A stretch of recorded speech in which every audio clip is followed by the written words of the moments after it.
Hi everybody, my name is Cassidy Robinson. I'm the district forester that covers Jefferson County, and today we're going to be going over an update on the progress on Lamson Woods. If you watched the last video that we did, that would have been in November of last year. We kind of gave a broad overview of what will be going on at Lamson, the management plan, all of the different conservation practices and why those are happening. And today we're going to be giving an update on some things that have happened. But first, just to review the goals of the management plan, the main thing is this is a preserve. So we're trying to preserve this woodland as a healthy oak-hickory forest. It also has some bottomland timber that we're trying to preserve. So the main goal is preserving that forest. Along with that, we're going to be maintaining and improving the wildlife habitat quality, and long-term timber production is one of the lower priority goals, but it is on the list in the management plan. And then also preserving it as a source of recreation. I know it's heavily cherished by the community of Fairfield, and I'm pretty sure people from all around enjoy this timber. And now as it's being managed, you guys are going to be getting to see what active management looks like. So I'm pretty excited about it. So in January, the sustainable timber harvest was completed. We had 106 trees that were harvested, and we didn't do an update at that time because it really didn't look that differently. You could see the skid trails and you could see a stump every once in a while, but it wasn't that drastic of a change. Also, this summer, a professional forestry contractor conducted invasive species control. So he went through and spot sprayed the honeysuckle and the multiflora rose and the privet and those invasive species that are harmful to the quality of wildlife habitat. But now this next step that has happened and is currently happening, we're not quite done yet, is the site prep for natural regeneration, also known as understory removal, and crop tree reliefs. Those two steps are why we decided to do an update, because I would imagine if you're walking through Lamson, if you've walked through it the past couple of weeks, it looks quite different, and I might expect to see some faces of like this, or maybe even a couple of these. But the goal of this video is to remind and reassure that what we're doing is benefiting the landscape, and have expressions like this at the end of this video. So have no fear, your district forester is here and we're gonna go over it today. So behind me, you see all of this brush. That was the understory removal. The purpose of the understory removal is, again, we're thinking of that sunlight factor. When we did the harvest, we broke sunlight from the overstory to the understory, but then that sunlight kind of gets stuck at the understory, and we really want to get it all the way to the forest floor so that those acorns can sprout and have enough sunlight to flourish and grow vigorously and become established. So that is why we removed the understory. Most of these trees behind me are elm, hackberry, buckeye, which are all native trees, and we're not eradicating them from the stand, but we're trying to significantly decrease their density so that we get all that sunlight to the forest floor. So as you can see, the sizes that are being cut, this one right in front of me is on the larger end of trees that were cut. The plan, I think, mentioned 1 to 10 inches DBH, but the contractor has been cutting, I've seen up to 14, and occasionally a 16-inch tree that would be girdled and not felled. And so that's on the larger end. And then on the smaller end, cutting anything from 1 to up to that size. Here's kind of the smaller end, and that's kind of the larger end of the trees that were cut.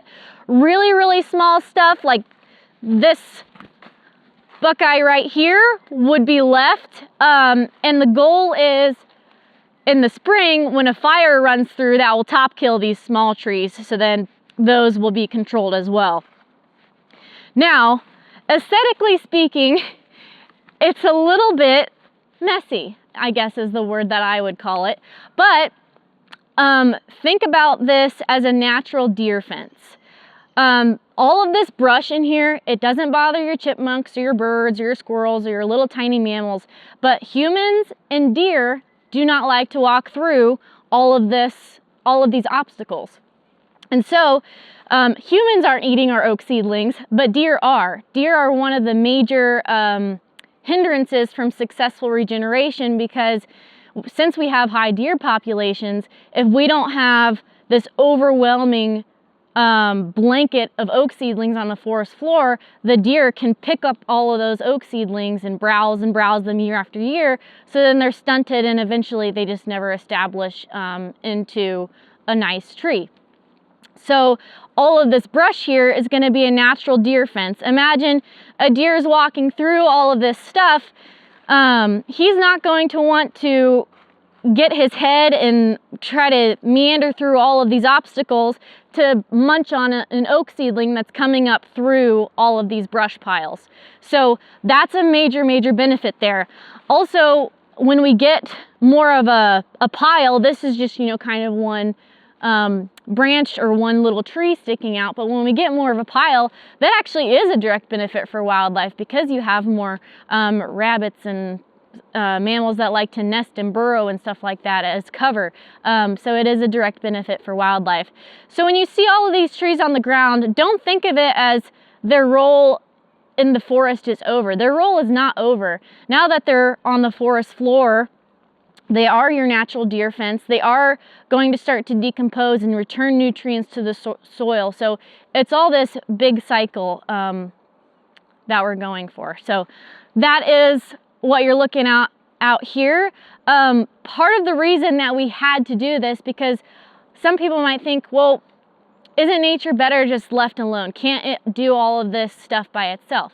And in an ideal situation, yes. And our ultimate goal is, after we're done with a lot of these practices, hopefully we've gotten it to a healthier level to where it can maintain itself. But because people have taken fire off the landscape and introduced invasive species and all of these things, we've kind of let a lot of our timber get to the point to where if we didn't go in and actively manage with conservation practices, then what would happen is, like as we're seeing back here, there's 4 or 5 dead oak trees behind me.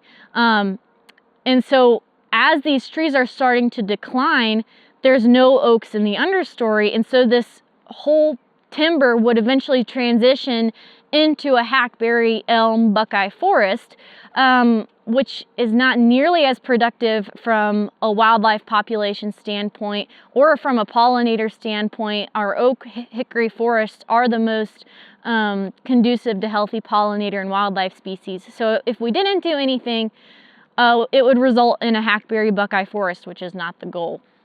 And so hopefully that kind of gives you a broad overview of what we're doing here. As far as what to expect with time, again, there will be a burn that's done in the spring, and that's not going to remove all of this brush. Most of this brush will not burn, so you will still see it. But after the burn is done and the growing season starts, we're gonna get that spring green up. We're gonna get some vegetation starting to grow. And you'll probably, I would guess by late summer, be seeing vegetation that's as tall as me, you know, 3 to 5 feet tall. I'm 5 feet tall, not 3 feet tall. And so it's gonna be alive. And then as the seasons change, for the next few winters, it's going to look similar to this. I don't have an exact, in 5 years, all of this will be gone. I don't have that number, but as the years go on, it's going to look less and less drastic as more vegetation comes in. And as mentioned in the previous video, we are using the adaptive management philosophy, so we are monitoring as each thing happens, and we're gonna get out here in the spring and look for how many oak seedlings we have. I'm really hoping that we have, I'm hoping for a blanket, but at least some oak seedlings, and if we don't, then that will impact what we're going to be doing as time goes on. We might have to maintain it with a burn every few years until we get that successful regeneration that we're going for. But that's what's going on in this area behind me. We also did understory removal in the bottomland. So I think if you go back and listen to the other video, I misspoke and said understory or site prep is only done in an area that was harvested. And that was my mistake. I wasn't familiar enough with the plan. It's also being done on the bottomland because we had all of these mature, healthy walnuts that we did not decide to harvest because we're not doing this from an economic standpoint, and most of the walnuts are still healthy.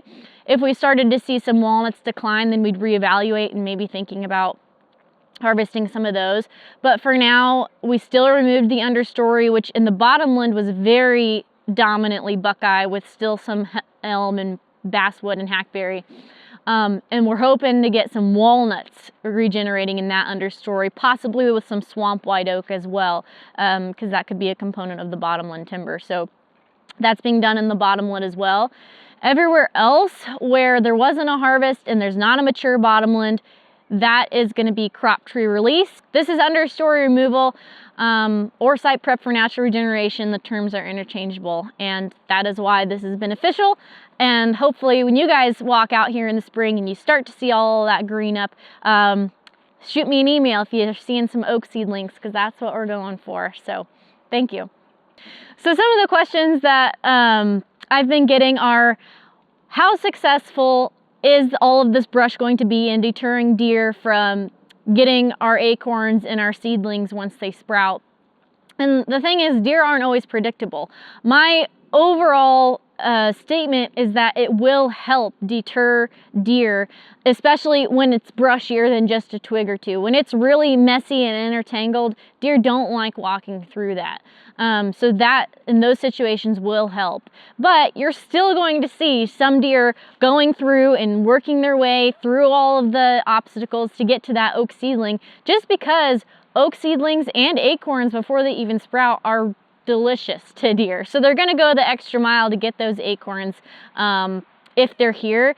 Thankfully, this isn't a 40-acre piece island. You know, we have adjacent landowners that also own timber. So I'm hoping that if in those areas they're a little bit more accessible, they're going to be in those areas eating those acorns and hopefully staying off of the ones at Lamson, at least enough to the point where we get enough establishment that we're going to have our next generation forest started. We're not going to eliminate browse. That's always going to be a factor. It's just a matter of lowering that browse enough to where that next generation can start. Another question that I get is, are we going to plant trees out here? And the answer is hopefully no, because we're really aiming for natural regeneration. We want the next community of forests in this oak-hickory timber to be from the oaks that are already here. But because we're using the adaptive management philosophy, if we're not successful and 3 years down the road we've just continued to see the deer hammering our acorns and hammering our seedlings, and we're not getting that natural regeneration, and then we're starting to see more buckeye coming in, and you know, we're maintaining that with fire and all of that, all of those good practices. But if we're not seeing success potentially because a lot of these oaks are declining, they're not putting as much energy into acorn production because they're just trying to maintain themselves, if you will. And so if that is the case, then we will go back in and consider doing some interplanting and protection with cages and other means to really, if we're going to plant a tree, we don't want the deer to get to it, so we're going to cage it or do something. But that would be on down the road. Hopefully it doesn't come to that point, but we'll see.